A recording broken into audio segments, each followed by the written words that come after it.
a grabar la clase.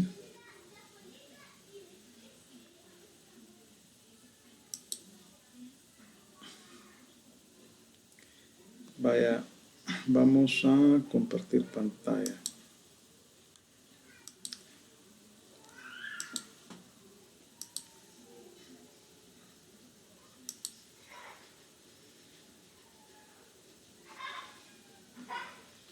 Vaya, este día vamos a leer las disposiciones del Código de Comercio, esta clase y la otra, respectivamente, y vamos a relacionar los artículos o las demás disposiciones que se relacionan con los artículos que leamos, valga la redundancia.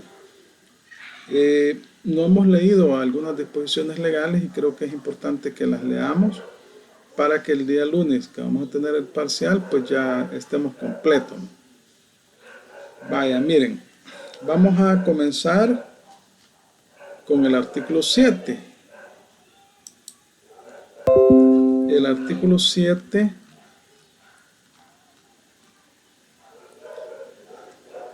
del Código de Comercio, que hace referencia a los comerciantes y sus auxiliares, título 1, comerciante individual. Es importante mencionar respecto al artículo 7, 8 y 9 que estos han sido derogados tácitamente en lo referente a los menores de 18 años habilitados de edad. Antes, la mayoría de edad era 21 años, pero luego fue reformado el Código Civil y se estableció la mayoría de edad hasta los 18 años, pero el Código de Comercio no se reformó. Entonces, aquí se establecen algunas situaciones que no se encuentran vigentes y que es importante que ustedes lo consideren. Vaya, vamos a alguien que me lea el artículo 7. Ahí lo tiene en pantalla. Me van a colaborar en la lectura. Artículo 7. Comerciante individual. Son capaces para ejercer el comercio. 1 Romano, las personas naturales que, según el Código Civil, son capaces para obligarse. 2 Romano, los menores que teniendo 18 años cumplidos hayan sido habilitados de edad. 3 Romano, los mayores de 18 años que obtengan autorización de sus representantes legales para comerciar, la cual deberá constar en escritura pública. Romano 4, los mayores de 18 años que obtengan autorización judicial. Estas autorizaciones son irrevocables y deben ser inscritas en el registro de comercio. Vaya, en esta disposición solo estaría vigente el Romano 1, que establece que las personas naturales que según el Código Civil son capaces para obligarse. ¿Quiénes son estas? ¿Quiénes son las personas naturales que son capaces para obligarse según el Código Civil?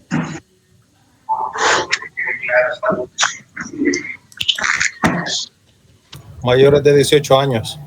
Ajá. Los mayores de 18 años. ¿Y quiénes son los incapaces?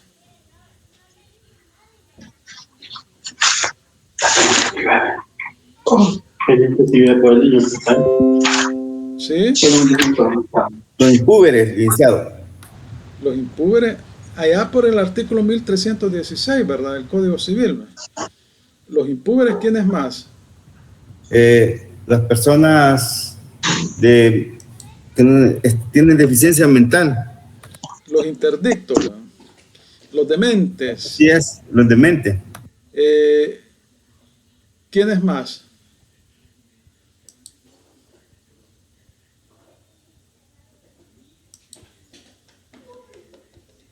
Ajá. Los sordomudos que no se den a entender. Los sordomudos que no pueden darse a entender. Esos son personas incapaces. Entonces, la capacidad la podemos dividir en la capacidad legal y capacidad de ejercicio. La capacidad legal es la facultad que tiene toda persona para adquirir derechos y obligaciones, y se adquiere al cumplir los 18 años de edad. La capacidad de ejercicio, ¿cuál sería entonces?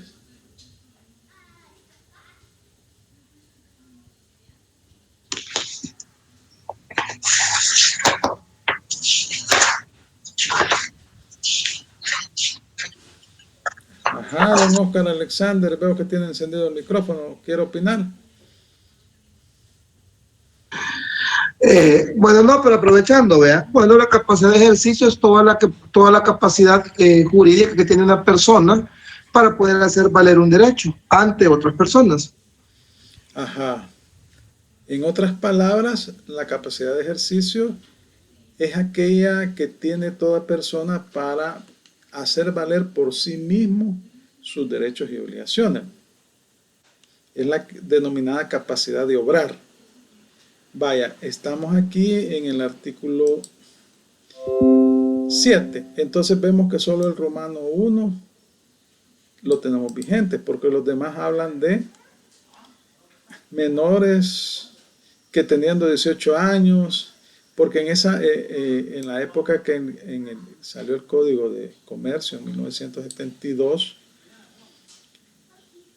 la capacidad legal, o sea, la mayoría de edad se obtenía a los 21 años, pero se reformó el Código Civil.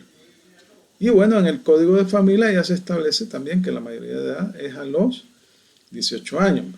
Vaya, entonces deben de considerar esa situación en su Código de Comercio. Luego leamos el artículo 8.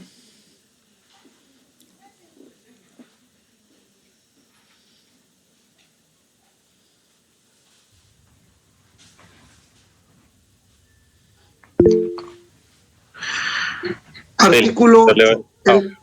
El menor cuyo representante legal o guardador se niegue a dar la autorización a que se refiere el ordinal tercero del artículo 7, podrá recurrir al juez a fin que califique sumariamente el disenso. El menor de 21 años y mayor de 18 que no tenga representante alguno podrá ocurrir al juez para que éste sumariamente lo autorice a ejercer el comercio. En ambos casos, la certificación de la sentencia afirmativa del juez deberá inscribirse en el registro de comercio. Aquí tenemos la misma situación. Está hablando menores de 18 años. Es decir, aquí hablamos de personas que tenían 18 años, pero que en la época en que entró en vigencia el código, eran 21 años de edad mínima. A los 21 años era mayor de edad. Actualmente no, ¿verdad? Entonces también a este artículo 8 debemos de aplicarle la derogatoria de hecho, ¿verdad? Ha sido derogado tácitamente por el Código Civil y el Código de Familia, ¿verdad? Que es posterior, ¿verdad? Vaya, veamos el artículo 9.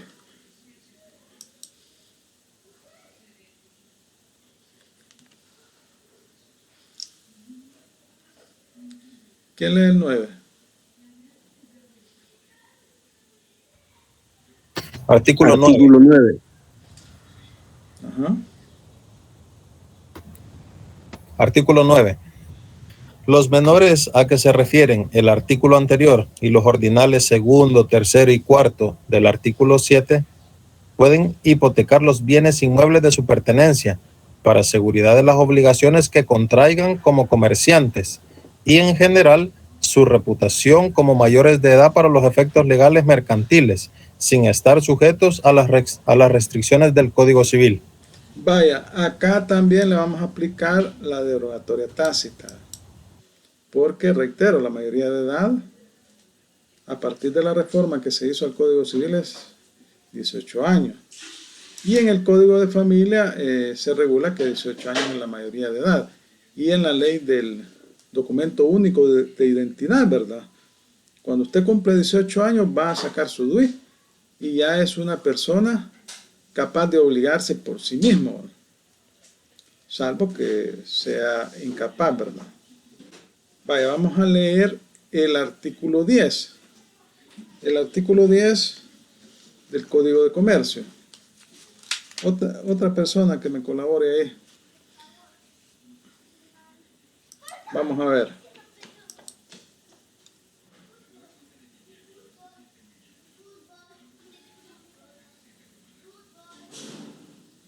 No se preocupen, no les va a pasar nada. Y como Artículo 10, se lo leo. vaya, por favor. Artículo 10 dice, las personas que carecen de capacidad o de habilidad para ejercer el comercio de acuerdo con las disposiciones de este código no podrán ser titulares de empresas mercantiles, salvo a lo dispuesto en los incisos siguientes. Cuando un incapaz adquiera por herencia o donación una empresa mercantil y cuando se declare sujeto a curatela un comerciante, el juez decidirá sumariamente y con informe de 2 peritos si la empresa ha de continuar o debe liquidarse y en ambos casos establecerá en qué forma y en qué condiciones, pudiendo establecer las limitaciones que juzguen oportunas. Si el causante hubiere dispuesto algo sobre ello, se respetará la voluntad cuando no ofrezca graves inconvenientes a juicio del juez. Esta opción podrá ser indiciada de oficio a petición del Ministerio Público o del representante legal del incapaz. Todo juez que decrete la interdicción de un comerciante debe iniciar el procedimiento dentro de los 15 días, contando a partir del siguiente, a aquel en que quede ejecutoriada la resolución. Todo juez ante quien se acepte una herencia en que se hayan heredado menores deberá exigir que se le informe dentro de los 15 días, contando a partir de la siguiente, con aquel en que se notifique la declaratoria de los herederos. En todo caso, los representantes legales de los incapaces deberán solicitar se inicie el procedimiento dentro de los 30 días de la fecha antes indicada, bajo la pena de responder de los perjuicios que ocasionen en su omisión. En el procedimiento respectivo siempre deberá ser oído tanto el Ministerio Público como el representante legal. Vaya, yo les pregunto a ustedes, ¿a qué edad se es menor de edad?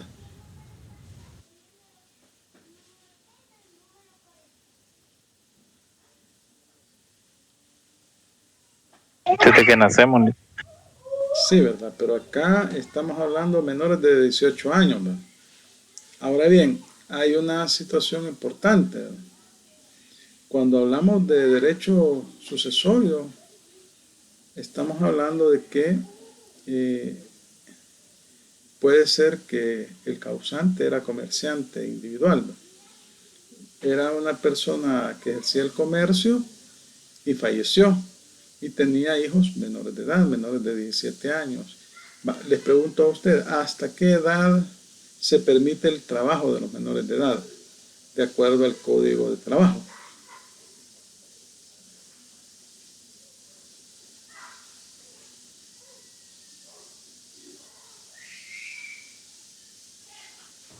A los 16, creo.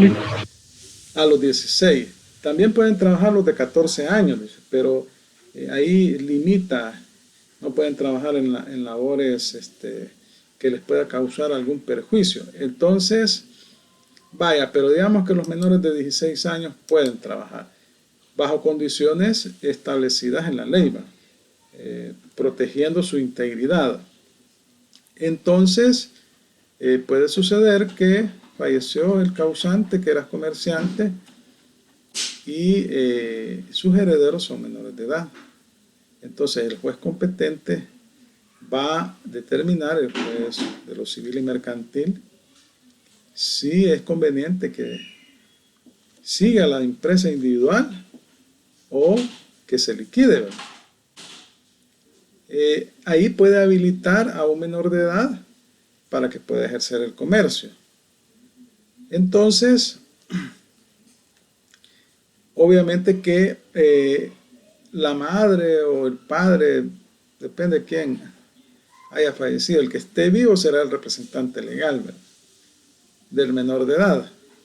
Ahora, ¿quiénes son las personas competentes para ejercer el comercio? Las personas naturales, o los comerciantes sociales y los comerciantes individuales. ¿Qué requisitos exige el código para que puedan ser comerciantes? Ya los habíamos hablado. Aquí menciona algunos: capacidad, habilidad. ¿Cuál es el que falta?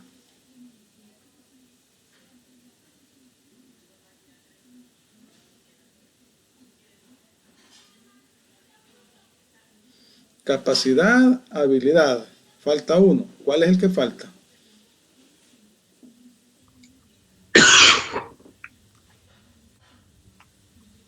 Esté autorizado por la ley. Sí, capacidad, habilidad. Capacidad es la capacidad de ejercicio. Cuando es capaz de ejercer La titularidad también. la titularidad de una empresa mercantil. Entonces, la habilidad es tener autorización legal para ejercer el comercio. Eso es la habilidad.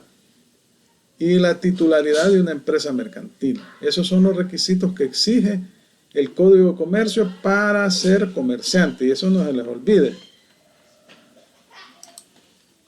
Vaya, luego leamos el artículo 11.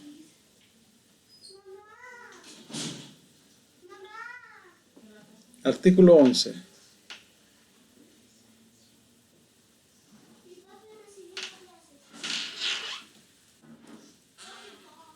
A ver, ¿quién lo lee? Que lo leo. Artículo 11. Son inhábiles para ejercer el comercio y también para desempeñar cualquier cargo en sociedades mercantiles. Romano 1. Los que por disposición legal no pueden dedicarse a tales actividades. Romano 2. Los privados de las mismas actividades por sentencia ejecutoriada. Romano 3. Los declarados en quiebra mientras no sean rehabilitados. Vaya, los que por disposición legal no pueden dedicarse a tales actividades. ¿Quiénes son estos? Los liceados de guerra, ¿verdad? ¿Cómo? Los liceados de guerra, no. Los liceados de guerra.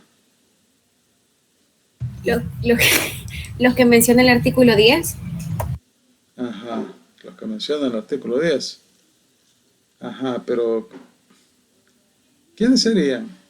Porque aquí tenemos que aplicar no solo el Código de Comercio, aquí está relacionado Código de Familia, Código Civil. ¿Quiénes serían?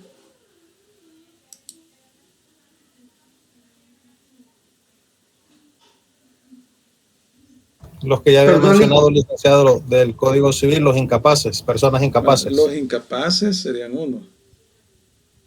Esos no pueden ejercer el comercio. Pero aquí también, aquí podemos incluir las personas que no están autorizadas para ejercer el comercio, o sea, que son inhábiles también. Es decir, que no tienen habilidad para ejercer el comercio y que no son titulares de empresas mercantiles. Vaya, aquí artículo 1316. Los privados de las mismas actividades por sentencia ejecutoriada. ¿Quiénes estarían aquí?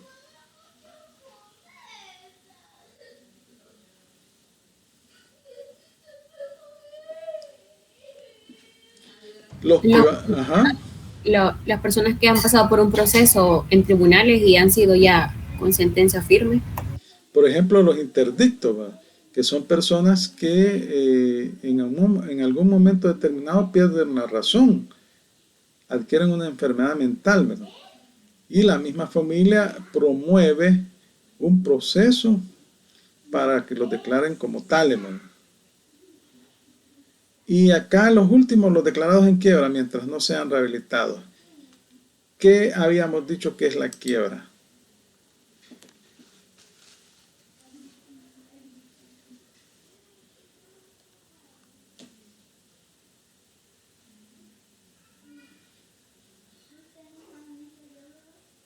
Ajá.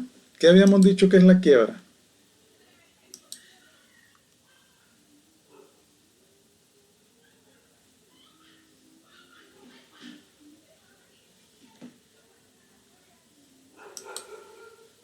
¿Qué es la quiebra?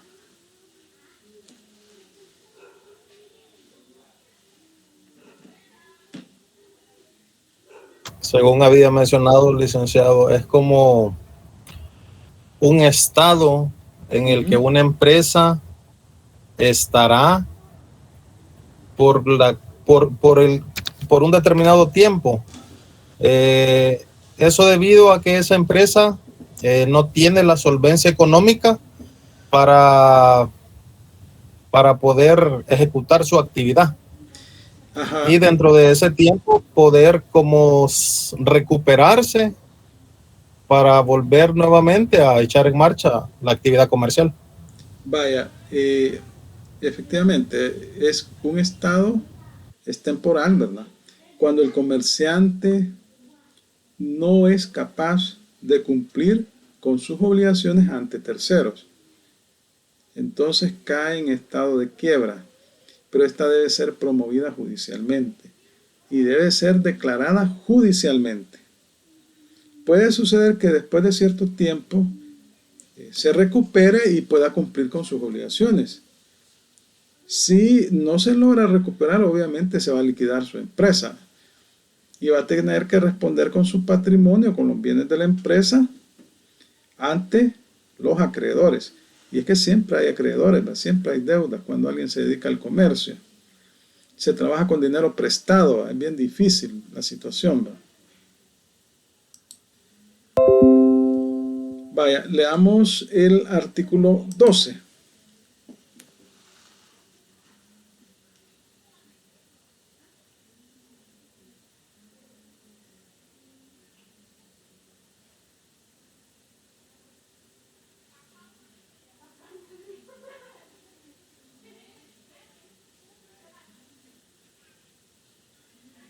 Artículo 12.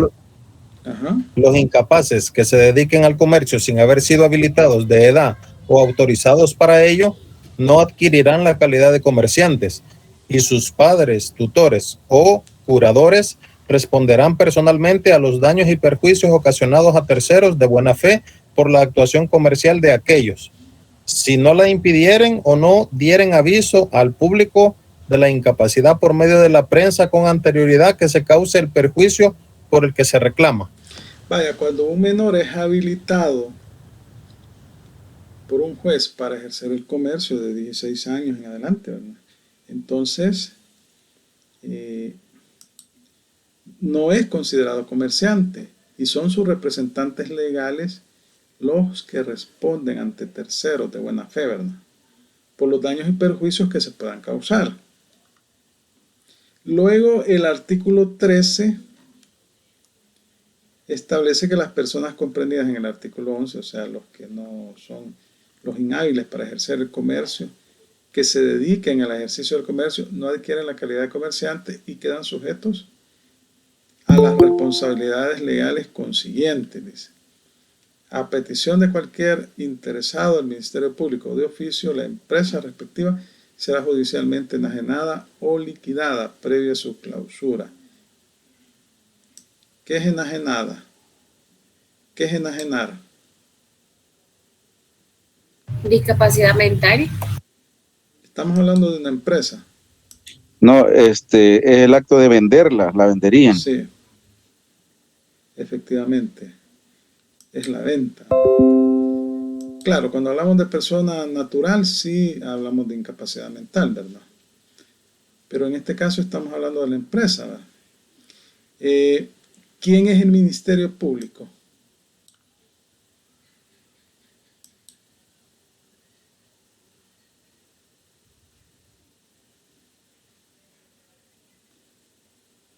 ¿Quién es el Ministerio Público? Fiscalía, Procuraduría. En este caso, la Corte Suprema a través del órgano judicial, que ve los juzgados de lo mercantil. No, sería efectivamente, como dijo el compañero anterior, es la Fiscalía General de la República, la que defiende los intereses de la sociedad, ¿verdad? Y del Estado. Vaya, miren, lean el artículo 14, esto es importante. ¿Alguien que me haga el favor de leerlo? Artículo 14. Los agricultores y artesanos que no tengan almacén o tienda para el expendio de sus productos no son comerciantes. Ahora yo les pregunto, ¿por qué? Sin perjuicio que está así regulado en la ley, ¿verdad? Está regulado en la ley es principio de legalidad, ¿verdad? Porque si no tiene lugar de almacenaje, prácticamente solo está cultivando para su consumo. Vaya, pero ¿qué más? ¿Qué más? Está bien lo que dijo, pero tiene que... Debe tener el lugar físico para la atención al público. Ajá. Ajá. Pero veamos, hemos hablado. ¿Qué es un acto de comercio?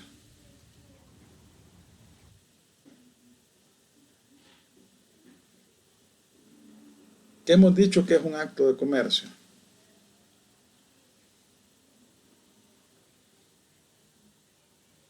A ver. Pregunta de examen, seguramente. ¿Qué es un acto de comercio? Eso ya lo platicamos. Y está en los primeros artículos del Código de Comercio, ¿verdad?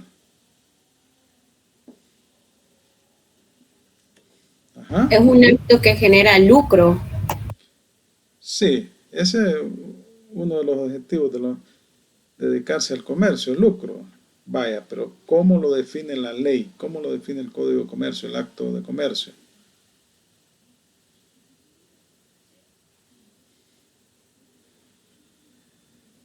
A ver. ¿Cómo lo define el Código de Comercio? Vean las primeras disposiciones. En el artículo 3, Ajá, ¿qué dice? Vamos a ver. dice en Romanos 1, los que tengan por objeto la organización, transformación o disolución de empresas comerciales o industriales y los actos realizados en masa por estas mismas empresas. Romanos 2, los actos que recaigan sobre cosas mercantiles, además de los indicados, se consideran actos de comercio los que sean análogos o los anteriores. A los anteriores, dice. Entonces, el acto de comercio es un acto realizado en masa por empresa mercantil. Ese es un acto de comercio. Y entonces, y los de mercantilidad pura, ¿verdad? Por ejemplo, la constitución de una sociedad, la modificación, esos son actos de comercio. Entonces, ¿qué sucede con estas personas, estos artesanos? Los agricultores y artesanos. ¿Qué sucede? Además de lo que ya dijo uno de sus compañeros, creo que fue René Mauricio, creo que fue. ¿Qué sucede con estas personas? ¿Por qué la ley considera que no son comerciantes?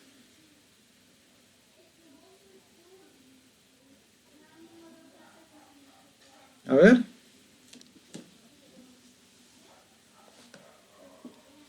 ¿Por qué no están legalizados? No están legalizados. O sea, no tienen autorización para negociar.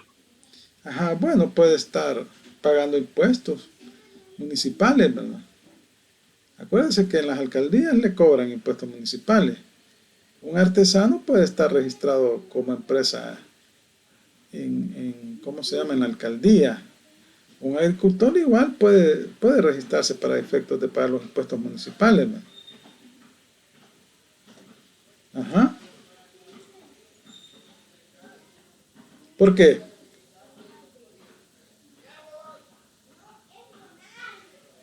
¿Qué diferencia hay entre ellos y un comerciante? Pues vaya, pongámoslo más fácil. Vaya, pongámoslo, se lo voy a poner más fácil todavía. Ellos le venden la cosecha a Calleja, al supermercado Calleja. Y usted va al supermercado y compra frijoles, compra pitahayas. Ya conocen las pitahayas, ¿verdad? Ya las conocen. Es difícil que no las conozcan, ¿verdad? Sí, ya las conocemos. Ajá, Sí. vaya. Fíjense que uno de estos días yo fui al Super Selectos y estaban vendiendo pitahayas. Entonces, el señor Calleja tiene esa costumbre de comprar a pequeños comerciantes, ¿verdad? O agricultores. Y usted iba a ver que venden frijoles, venden arroz, venden frutas, etc. Entonces, ¿cuál es la diferencia entre un supermercado?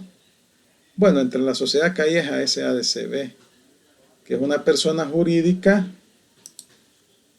y el agricultor o el artesano. ¿Cuál sería la diferencia? Empresa.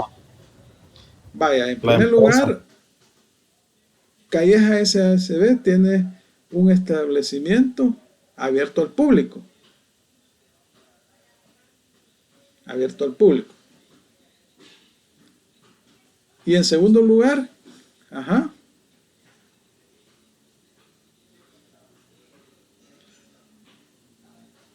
ahí estamos en el... Calleja tiene una empresa mercantil que es un establecimiento abierto al Una público. sociedad anónima. Sí, podría ser el señor Calleja, ¿verdad? Como persona natural. ¿Cuál es el otro aspecto? Licenciado, la diferencia puede ser en que el artesano o agricultor no le vende al público, sino que a un privado, ¿verdad? En cambio, los Callejas, pues ellos al público es que distribuyen el producto. Sí, pero el público son privados también, ¿verdad?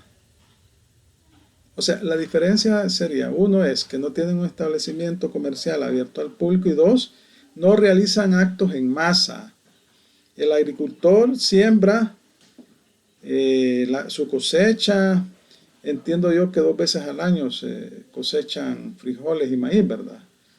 Entonces, vende su cosecha 1 vez al año o 2 veces al año a un comerciante.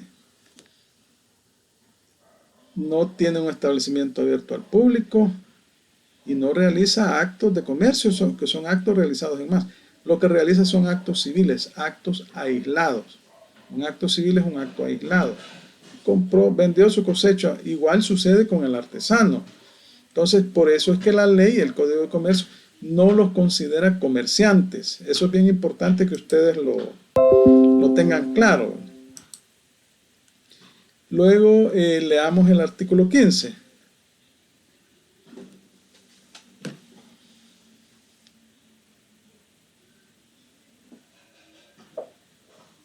¿Quién lo lee? Artículo 15. No están sujetos al cumplimiento de las obligaciones profesionales contenidas en el libro segundo de este código impone. Los comerciantes e industriales individuales en pequeño, cuyo activo sea inferior a $12,000 de los Estados Unidos de América, cumplirán únicamente con la contenida en el romano cuarto del artículo 411 de este mismo código. ¿Cuáles son las obligaciones que el código exige a los comerciantes? ¿Saben ustedes cuáles son? La principal, tener un registro fiscal, inscribirse en Hacienda y pagar esas son obligaciones fiscales. Las obligaciones que el Código de Comercio exige a los comerciantes, ¿cuáles son? Sí, las obligaciones fiscales, pues, provienen del Código Tributario, de la Ley de Renta, Ley de IVA, todas las leyes tributarias, y están íntimamente ligadas, ¿verdad?, con las obligaciones de los comerciantes establecidas en el Código de Comercio. Al menos menciónenme una. Están íntimamente relacionadas, ¿verdad?, pero hay que distinguir lo que son las obligaciones fiscales de lo que son las obligaciones profesionales que el código exige a los comerciantes. Tendría que ver con el local, un lugar donde recibir a las personas. Bueno, una obligación es inscribir su empresa mercantil. Otra es sacar su matrícula de comerciante individual o social. Otra es llevar contabilidad formal. Veamos en el Código de Comercio, veamos el artículo 411. Ahí están establecidas las obligaciones. Vamos a ver. Lo vamos a leer. Léanlo desde aquí, desde el libro segundo. Alguien que lo lea, por favor.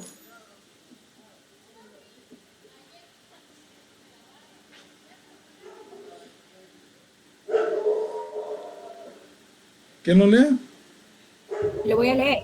Vaya, al fin una mujer va a representar a las señoritas del curso. Vamos a ver. Disposiciones generales, artículo 411. No, lea desde aquí, desde donde dice el libro. Libro segundo, obligaciones profesionales de los comerciantes y sanciones por su incumplimiento. Título primero, matrículas de comercio, capítulo 1, disposiciones generales, artículo 411, son obligaciones del comerciante individual y social. Romanos 1, matricular su empresa mercantil y registrar sus respectivos locales, agencias o sucursales. Romanos número 2, llevar la contabilidad y la correspondencia en la forma prescrita por ese código. Romanos número 3, depositar anualmente en el registro de comercio el balance general de su empresa, los estados de resultados y de cambio en el patrimonio correspondientes del mismo, ejercicio del balance general, acompañados del dictamen del auditor y sus respectivos anexos, y cumplir con los demás requisitos de publicidad mercantil que la ley establece. Romanos número 4, realizar su actividad dentro de los límites de la libre competencia establecidos en la ley, los usos mercantiles y las buenas costumbres, absteniéndose de toda competencia desleal. Vaya, gracias. Esas son las obligaciones profesionales de los comerciantes que exige el Código de Comercio. Matricular su empresa, sacar su matrícula individual y de comerciante social en el registro de comercio y registrar sus locales, sus empresas. Llevar contabilidad y la correspondencia en la forma que lo describe el código, que lo exige. Depositar anualmente en el registro de comercio el balance general de su empresa, el estado de resultados, bueno, eso se llaman el balance y el estado financiero se llaman. Estado financiero y balance. Sí, los estados financieros. Vaya, y realizar su actividad dentro de los límites de la libre competencia. Eso es esas son las obligaciones de los comerciantes, ¿no? Bueno, acá estamos por artículo. A ver.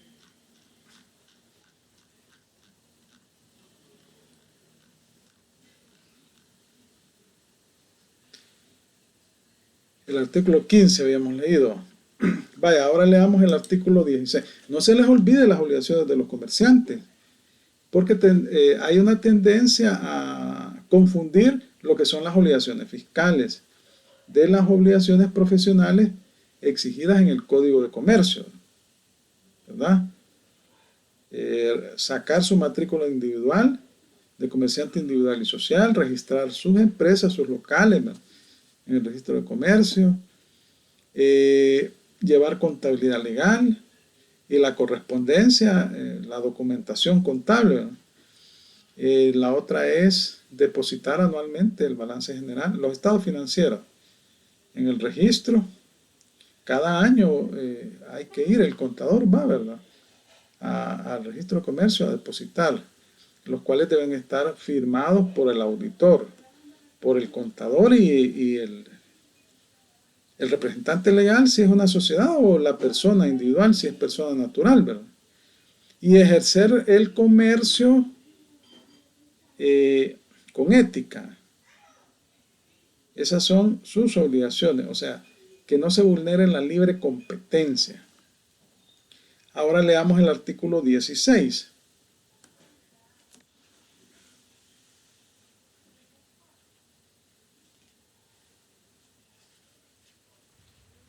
Artículo 16. Los que verifican accidentalmente algún acto de comercio no son comerciantes, sin embargo quedan sujetos en cuanto a tales operaciones a las leyes mercantiles. Tampoco lo son los miembros de las sociedades por esta sola circunstancia. Vaya, ahora yo les pregunto, denme un ejemplo. Yo recuerdo que estuvimos platicando de esto. Aquellas personas que no son comerciantes, pero que accidentalmente realizan un acto de comercio. Y les decía también que el hecho de ser accionista de una sociedad no implica ser comerciante, pero una sociedad puede tener como accionista también a comerciante, siempre y cuando estos no se dedican a la misma actividad. Entonces, denme un ejemplo del artículo 16.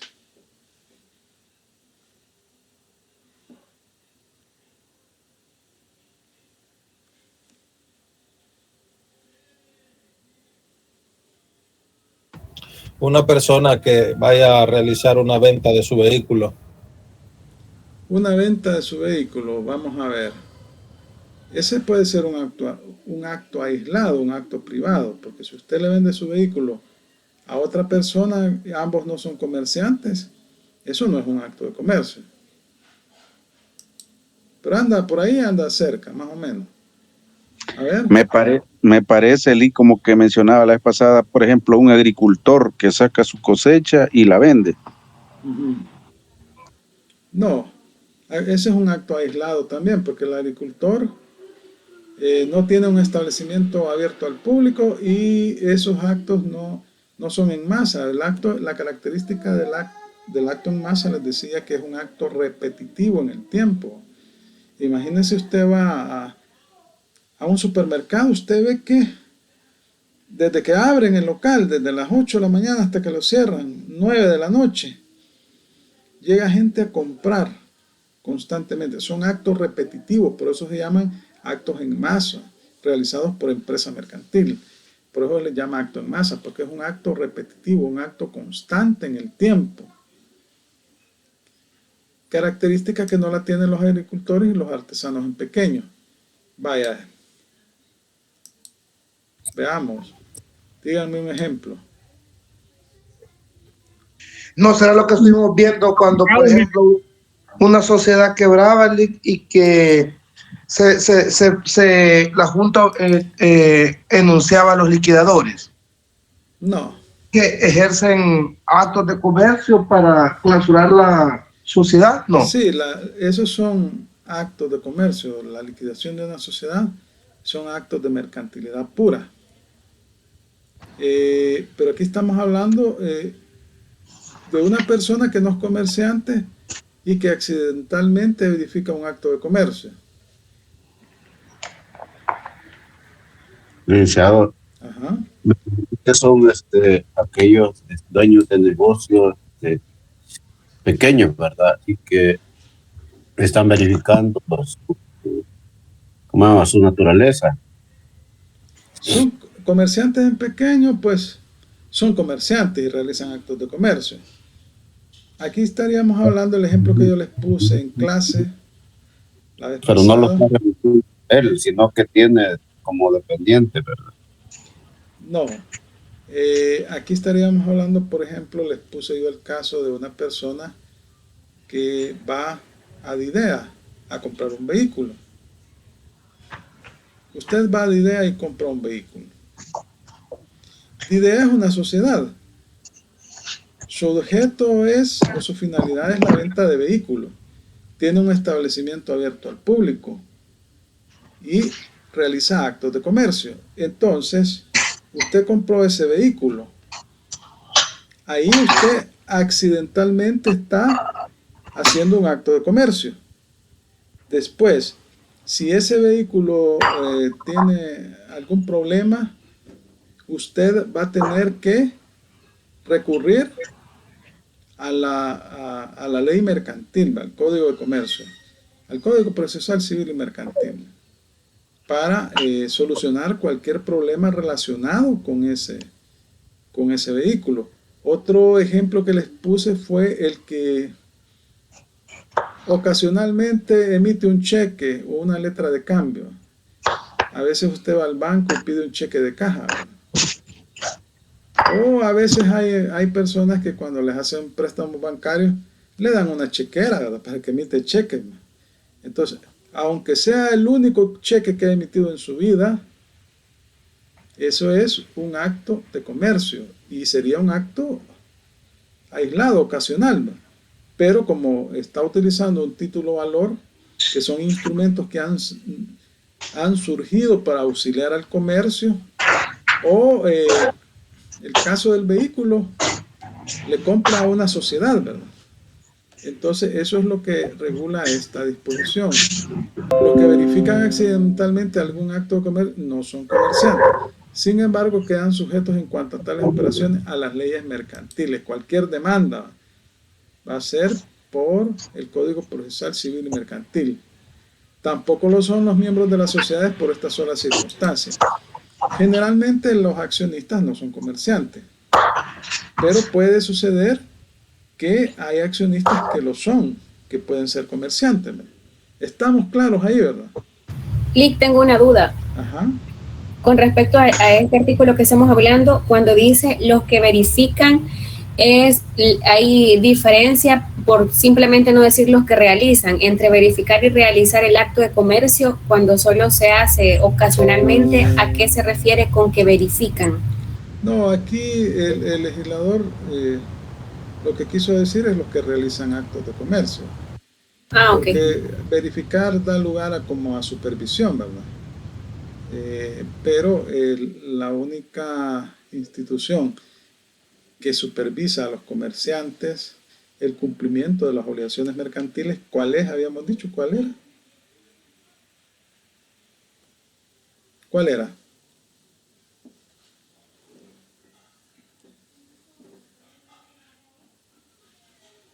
A ver.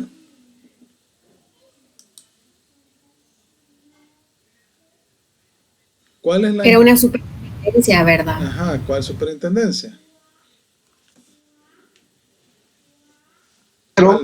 ¿Cuál es? La Superintendencia del Sistema Financiero. No, esa supervisa los bancos.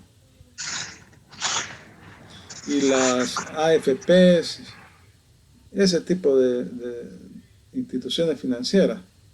La Superintendencia de Sociedades de Empresas Mercantiles. La Superintendencia de Sociedades y Empresas Mercantiles, así se llama. Así se llama. Vaya, luego en el título 2 hablamos del comerciante social, ¿verdad? Y habíamos leído este artículo. Pero lo vamos a volver a leer y lo vamos a analizar, porque acá vamos a comenzar a entrar el tema de las sociedades, antes de entrar ya de lleno a ver cada una de las sociedades, ¿verdad? Cada una de las sociedades. Entonces ustedes van a tener que conseguir escrituras públicas de cada tipo de sociedad, ¿verdad?, para que la vean, la lean y la expliquen, ¿verdad? Vaya, porque de lo contrario, solo estar leyendo y estar, bueno, escuchando, es pasar de noche la materia, ¿verdad? Es decir, tiene que usted tener alguna especie de práctica, ¿verdad? Usted consigue una escritura, la lee y ve, verifica. Así es una escritura de una sociedad anónima. De eso se trata, ¿verdad? Vaya, vamos a ver. Leamos el artículo 17. ¿Quién lo lee?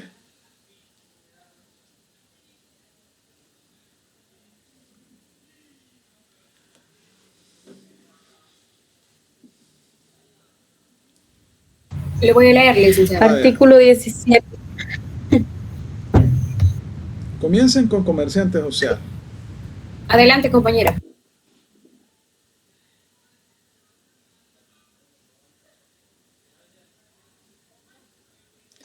Artículo 17. Son comerciantes. Ajá.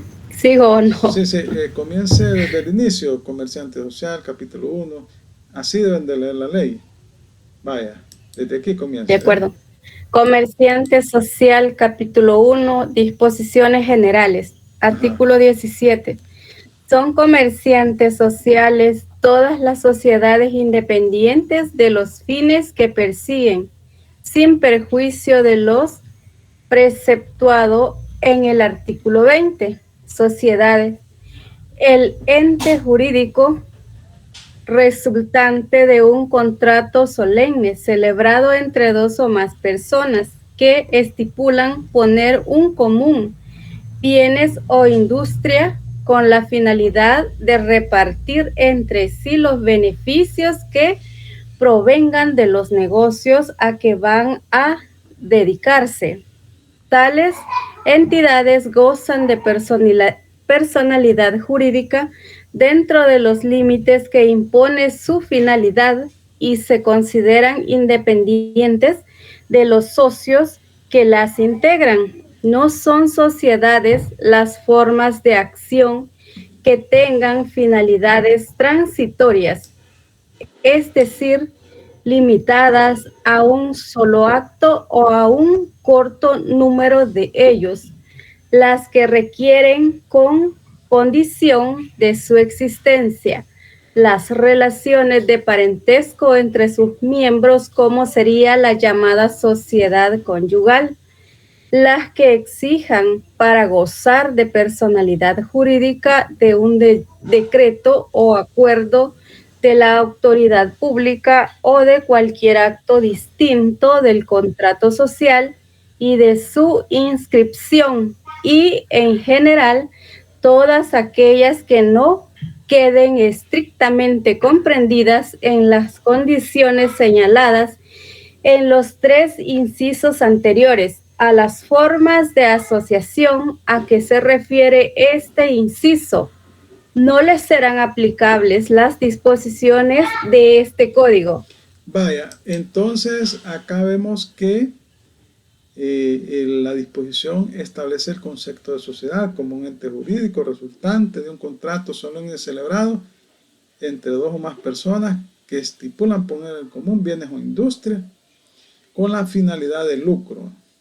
Entonces, decíamos en clases anteriores que la sociedad la podemos ver como contrato y como persona jurídica. Como contrato porque es un contrato de sociedad, ¿verdad? En donde un grupo de personas se obligan mutuamente, ¿verdad? Y elaboran el contrato de sociedad. Y como persona jurídica porque esta es una persona independiente de los socios o de los accionistas que la conforman y puede adquirir derechos y obligaciones y tiene todos los atributos que tiene una persona, domicilio, capacidad, entre otros, ¿verdad? Entonces, también estamos hablando que la personalidad jurídica es dentro de los límites que impone su finalidad. Luego habla que aquellas asociaciones transitorias no son sociedades limitadas a un solo acto, a un corto número de ellos. Y ahí tenemos un ejemplo que les puedo decir. Las aquellas empresas o aquellos entes que se asocian mediante una escritura pública para efectos de realizar un acto específico. Por ejemplo, participar en una licitación pública. Entonces son los llamados UDP, Unión de Personas, que es aplicable en materia tributaria, que están reguladas en el Código Tributario, y que es un grupo de personas que se asocian para un fin específico. Participar en una licitación, ganan la licitación, luego que prestan el servicio al Estado, se disuelven. Pero el Código Tributario exige que se haga mediante escritura pública. Vaya, entonces el 18 habla de la división de las sociedades, ¿verdad? De personas y de capitales. Enumera las de personas, que son las en nombre colectivo o sociedades colectivas, en comandita simple o sociedades comanditarias simples, y las de responsabilidad limitada, son 3, ¿verdad? Luego menciona las de capital, que son las anónimas, y las sociedades en comandita por acciones o comanditaria por acciones. Vaya, entonces el artículo 19 les decía que hace referencia a las sociedades cooperativas.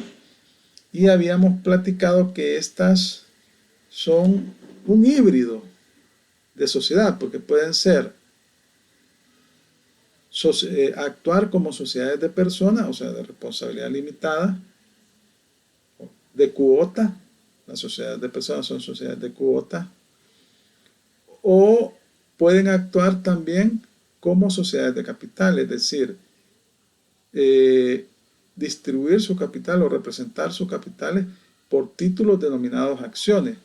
Y ahí la responsabilidad es limitada al número de las acciones, ¿verdad? Entonces, en el artículo 19 se establecen cuáles son las cláusulas que rigen los estatutos, la escritura social de estas sociedades. También vamos a conseguir una escritura de una sociedad cooperativa.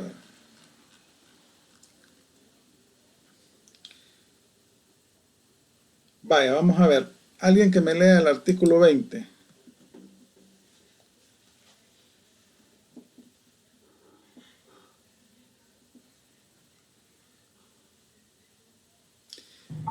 No obstante, bueno, perdón, ¿sí? no obstante su calidad de mercantiles, las sociedades diga artículo 20. Artículo 20. No obstante su calidad de mercantiles, las sociedades que se constituyan como colectivas o comanditarias simples de capital fijo y que tiene exclusivamente una o más de las finalidades que se indican a continuación. Una vez inscritas, quedarán exentas de las obligaciones profesionales de los comerciantes contempladas en el libro segundo de este código, excepto los mencionados en los números 1 y 5 del artículo 4, del artículo 411 de este mismo código.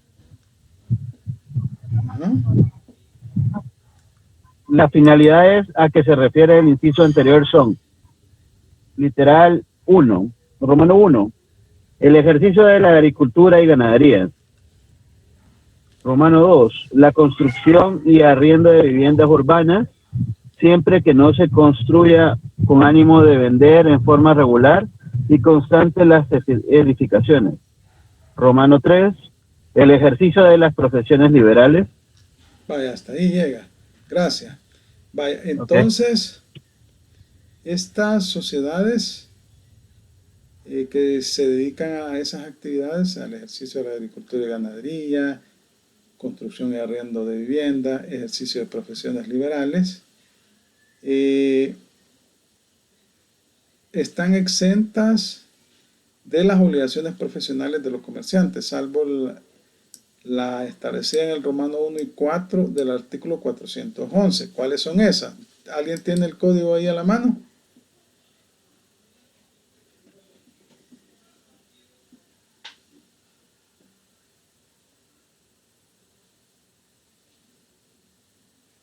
Perdón, licenciado, no le escuché.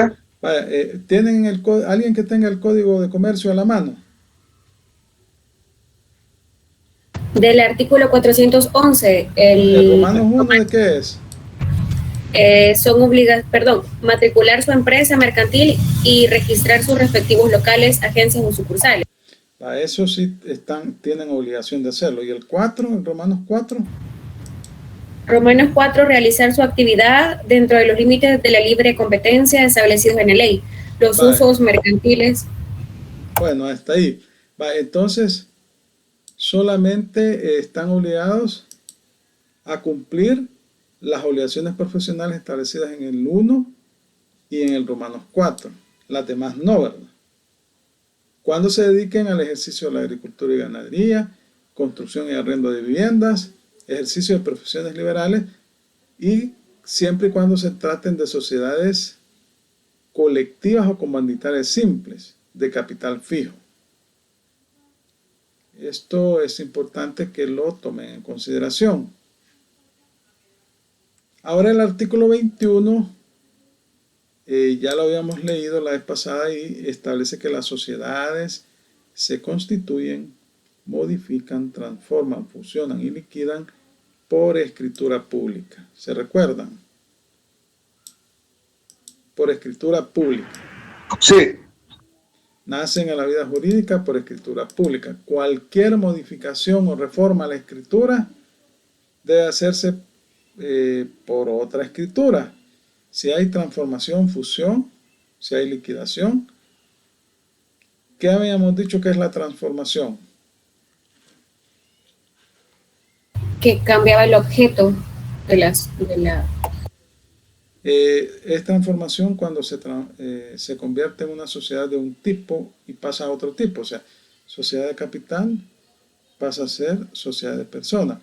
O en el régimen de capital fijo pasa al régimen de capital variable. O una sociedad de personas se transforma en sociedad de capital. ¿Qué habíamos dicho de la fusión? ¿Qué es la fusión?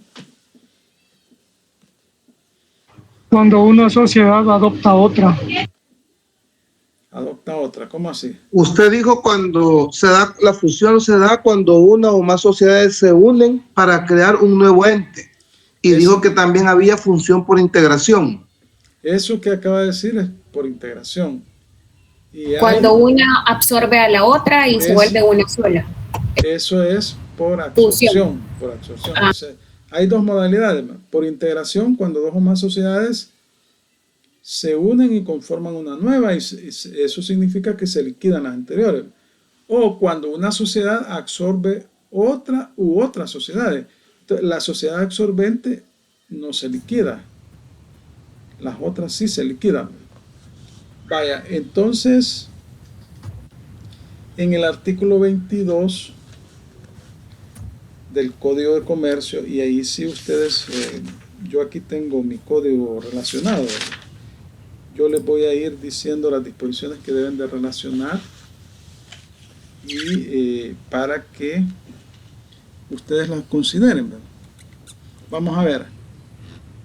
En el artículo, vamos a ir leyendo romano por romano. Una persona que me vaya colaborando. Alguien que me lea. Pero vamos a ir contando por cada romano. Vaya. Artículo 22. La escritura social constituida deberá contener. Romano 1. Constitutiva deberá contener. Ajá. Romano 1. Nombre, edad, ocupación, nacionalidad y domicilio de las personas naturales, y nombre, naturaleza, nacionalidad y domicilio de las personas jurídicas que integren la sociedad. Vaya, estos son los atributos de las personas naturales y jurídicas, ¿no? Nombre, edad, ocupación, nacionalidad y domicilio de las personas naturales. Nombre, naturaleza, nacionalidad y domicilio de las personas jurídicas. Aquí estamos hablando que estos son los atributos que tiene toda persona natural o jurídica. Los atributos de las personas. Entonces ahí ustedes deben de relacionar en este Romano 1, pongan a la par artículo 27 y 194 del Código de Comercio. Artículo 27 y 194 del Código de Comercio. Ahí deben de relacionar esas disposiciones. 27 y 194. Después vamos a leer esas disposiciones. En este momento solo las vamos a relacionar. Vaya.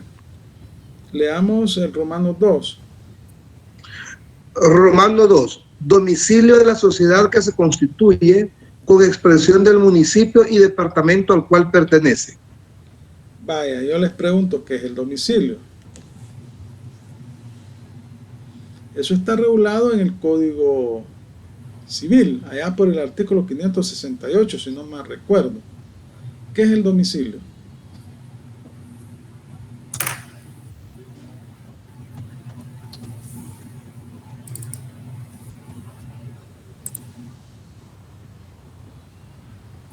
El lugar de residencia de la persona, ya sea natural o jurídica, donde puede ser emplazada, etcétera, o ubicada. El domicilio es aquel lugar donde el comerciante ejerce el comercio y comprende, el domicilio comprende la residencia acompañado del ánimo real o presuntivo de permanecer en ella, dice el Código Civil.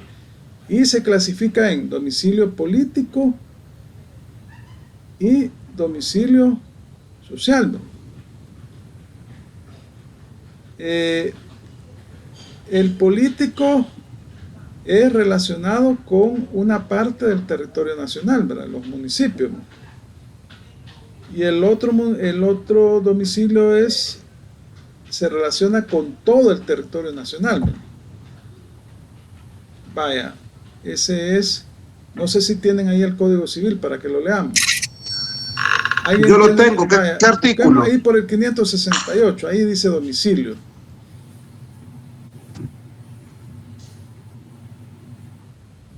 Permite. Ok. Código Civil. Ajá, en el Código Civil. Por ahí está el domicilio. Espérenme, que el 568 es el dominio. No, pues tiene que ser un poco más atrás. 511 quizás, no estoy. 556 o algo así.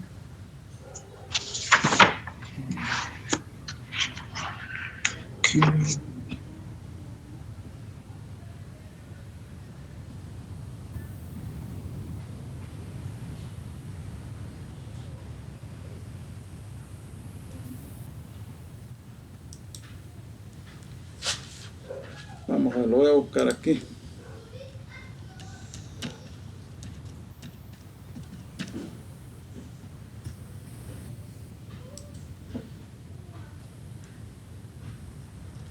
El domicilio, ahí por el, vamos a ver, ya le digo cuál es.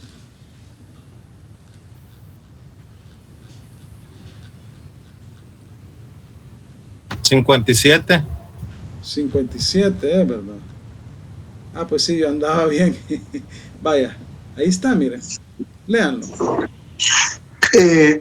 Libro primero de las personas, título 1, de las personas en cuanto a su nacionalidad y domicilio. Capítulo 2, del domicilio en cuanto depende de la residencia y del ánimo de permanecer en ella. Artículo 57. El domicilio consiste en la residencia acompañada real o presuntivamente del ánimo de permanecer en ella. Y divídase en político y civil. Ajá. El artículo 58.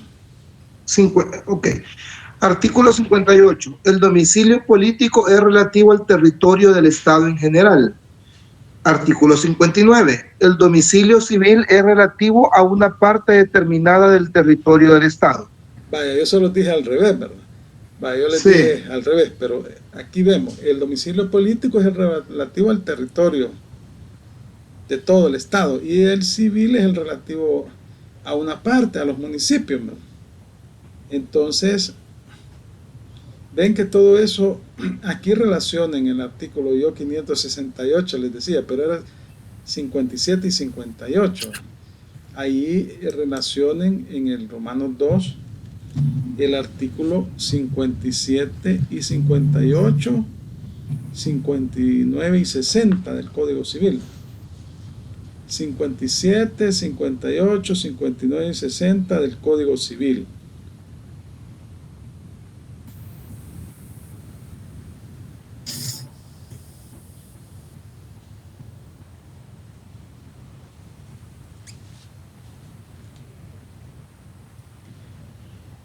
Vaya. Ahora leamos el Romanos 3. El Romano 3, naturaleza jurídica. ¿Qué es eso? ¿Qué es la naturaleza jurídica?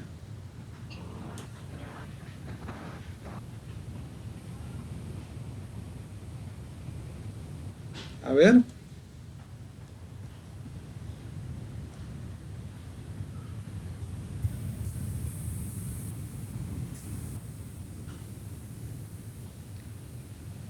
¿Qué es la naturaleza jurídica?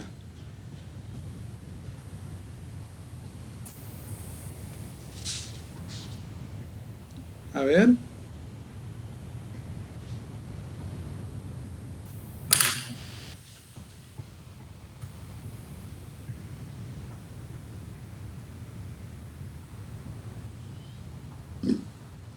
¿A qué hace referencia la naturaleza jurídica? A la Constitución. Al tipo de sociedad, si es sociedad de personas o sociedad de capital.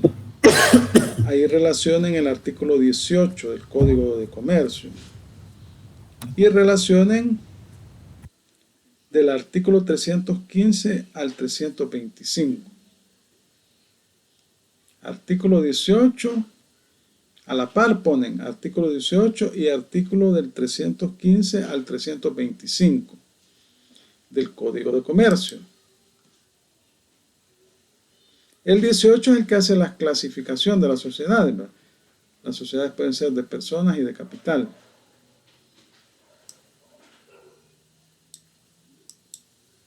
Ahora leamos el Romanos 4.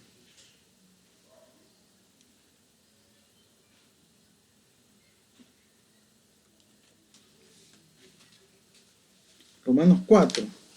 Finalidad. Romano 4, finalidad. Ajá, vaya. ¿Qué es la finalidad?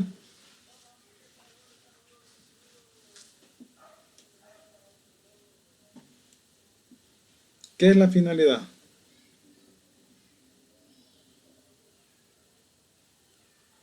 Ajá. El fin con el que se crea la sociedad. El fin, ¿Qué es el comercio? Generar ganancias. El fin, el objeto de la sociedad, la actividad a la que se va a dedicar. Si se va a dedicar a la compraventa de zapatos, esa es su finalidad. ¿Sí?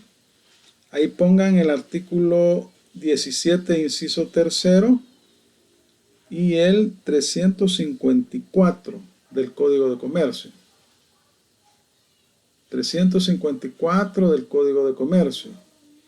Y el 17, inciso tercero. Vaya, leamos el Romano 5. Romano 5, razón social o denominación según el caso. Vaya, vamos a ver. ¿Qué será la razón social y la denominación? ¿Cuál será la diferencia entre una y otra? ¿O es lo mismo?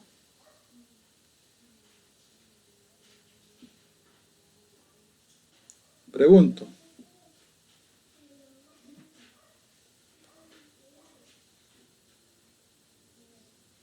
Ajá. La denominación hace referencia a si es variable, a si es anónima. Uh-huh. Igual la razón social puede hacer referencia Vale, miren, la razón social está integrada o se integra con el nombre de los socios, ¿verdad? Por ejemplo, sociedad, hermanos, ¿qué podría decir? Hermanos Nolasco y compañía. Sobre todo la razón social es cuando son sociedades de personas. Y la denominación se forma libremente. Y aquí tenemos dos tipos de denominación. Aquella que se denomina de fantasía y aquella que se denomina que tiene una finalidad. Perdón, licenciado, ¿puede repetirlo de la denominación? La denominación puede ser de dos formas. Aquella en la cual se expresa la finalidad y aquella de fantasía. Vaya, en el caso de la finalidad, cuando se expresa la finalidad, por ejemplo, puede decirse que la sociedad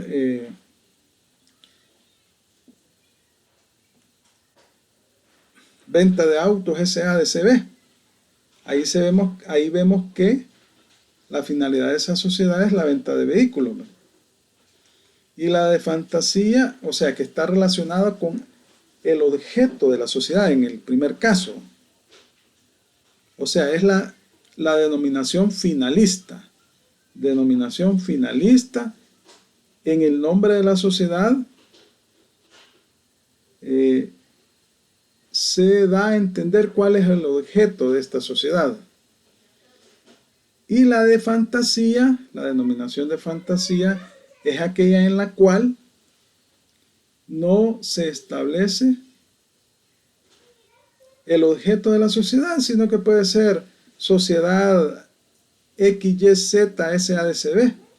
No sabemos qué sociedad, pero no sabemos a qué se dedica. Entonces, la primera es denominación finalista. Ahí, en el nombre de la sociedad, se coloca una expresión denominativa del objeto al cual se dedica esa sociedad. Zapatería SADCB. Ahí entendemos que se dedica, el fin del objeto es la venta de zapatos, o la producción de zapatos. O, bueno, cualquier nombre alusivo al objeto o finalidad principal de la sociedad. Eso es denominación finalista. Y la de fantasía tiene un nombre, por ejemplo, Calleja SADCB, que no tiene nada que ver, ¿no?, con el objeto o fin de la sociedad. En cambio, la razón social aquí se conforma con el nombre de los socios o accionistas, ¿no? Vaya, vamos a hacer las relaciones. Vamos a ver. Relacionen el artículo 73, el 94, el 297, el 191 y el 101. 73, 94, 297, 191 y 101. Y los vamos a leer en este momento para... Vamos a ver, vamos a buscar el artículo 73. Aquí lo voy a buscar. Si usted tiene ahí su código, pues búsquelo también, ¿verdad?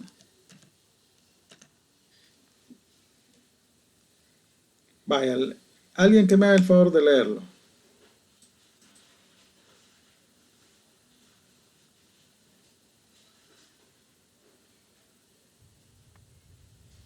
Lo leo yo, licenciado. Sí, hágame el favor. Sociedad en nombre colectivo. A ver, capítulo 3, sociedad en nombre colectivo, sección A, razón social. Artículo 73. La sociedad colectiva se constituirá siempre bajo razón social, la cual se conformará con el nombre de uno o más socios. Y cuando en ella no figuren los de todos, se le añadirán las palabras y compañía u otras equivalentes, por ejemplo, y hermanos. Es lo que usted estaba explicando, Vaya, que vaya. se le... Ajá. Por ejemplo, Nash creo que se llamaba esa sociedad, Nicolás Salume Nash y Cia, así se llamaba, Nicolás Salume y compañía, ¿verdad? Entonces eso es razón social. Ahora vamos a leer el 94, lo vamos a buscar acá.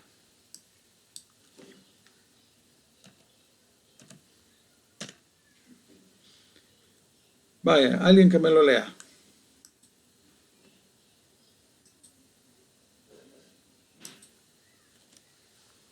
Se lo leo. Sí, hágame, por favor.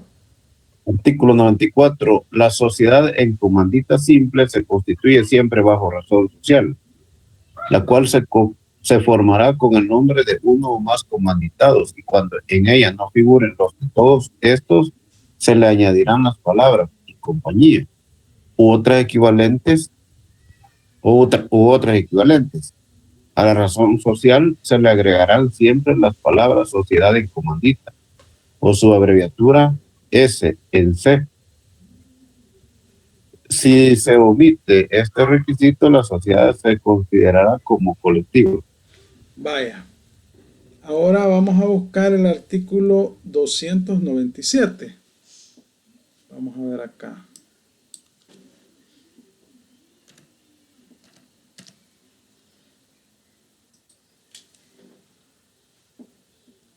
¿Alguien que me lo lea? Artículo 297. Artículo 297. La sociedad en comandita por acciones se constituye bajo una razón social que se forma con los nombres de uno o más socios comanditados, seguidos de las palabras y compañía u otras equivalentes a la razón social, se agregarán las palabras sociedad en comandita o su abreviatura S en C. Vaya, gracias. Hoy vamos a buscar el artículo 191.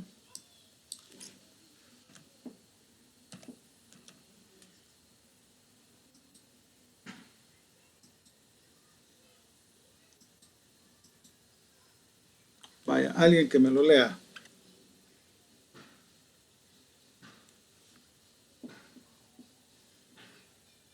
¿Quién lo lee? Capítulo 7, Sociedad Anónima, sección A, disposiciones generales. Artículo 191. La sociedad anónima se construirá bajo la denominación la cual se informará libremente, sin más limitación que la de ser distinta de cualquier otra sociedad existente, e irán inmediatamente seguida de las palabras sociedad anónima o de su abreviatura S.A. La omisión de este requisito acarreará responsabilidad limitada y solidaria para los accionistas, y los administradores. Vaya, dice esta disposición. Fíjense que solo la sociedad anónima su nombre se establece por denominación. Dice el 190, la sociedad anónima se constituirá bajo denominación, la cual se formará libremente sin más limitación que la de ser distinta de la de cualquier otra sociedad existente, e irá inmediatamente seguida de las palabras sociedad anónima o de su abreviatura S.A. La omisión de este requisito acarrea responsabilidad ilimitada y solidaria para los accionistas y los administradores, porque la responsabilidad en el caso de las sociedades anónimas es limitada al número de las acciones que posee el accionista. Entonces, decíamos que la denominación se forma libremente y puede ser una denominación finalista. Eso significa que en el nombre de la sociedad se coloca la actividad a la que se dedica la sociedad, ¿verdad? Y puede ser de fantasía, es decir, que se coloca un nombre que no tiene nada que ver con la finalidad de la sociedad. Y así podemos decir, se puede decir la sociedad Zapatos SADCB. Entonces uno entiende que esa sociedad se dedica a la venta de zapatos. O Sociedad Supermercados SADCB, sabemos que es un supermercado. O la sociedad ¿qué? Aurora SADCB, no sabemos a qué se dedica esa sociedad. O la sociedad bueno, Blanco SADCB o XYZ, eso es denominación de fantasía. Vamos a ver el artículo 101.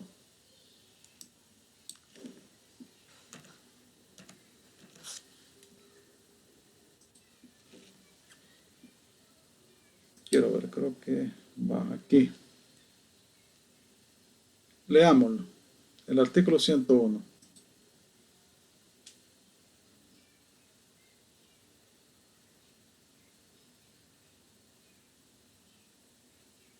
Leo, Lisa. Sí, por favor.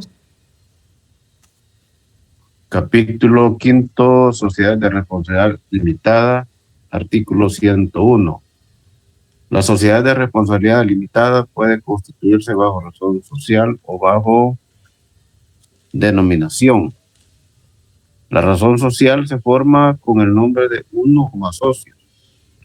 La denominación se forma libremente, pero debe ser distinta a la de cualquier sociedad existente. Una u otra debe ir inmediatamente seguida de la palabra limitada o su abreviatura LTDA. La omisión de este requisito en la escritura social hará responsables solidaria e ilimitadamente a todos los socios y en cualquier acto posterior de la sociedad, también a los administradores por las obligaciones sociales que así se hubieran contraído, sin perjuicio del derecho de repartición de lo pagado en exceso por los socios o administradores inocentes contra los socios o administradores culpables. Vaya, gracias. Entonces vemos que solamente en el caso de la sociedad de responsabilidad limitada, esta puede formarse por denominación o por razón social, ¿verdad? Es el único caso. Y ahí establece cuáles son los requisitos que debe de cumplir. Bueno, nos vamos a quedar hasta acá. Hemos visto el artículo 22, ¿verdad? Hasta, a ver, aquí estamos.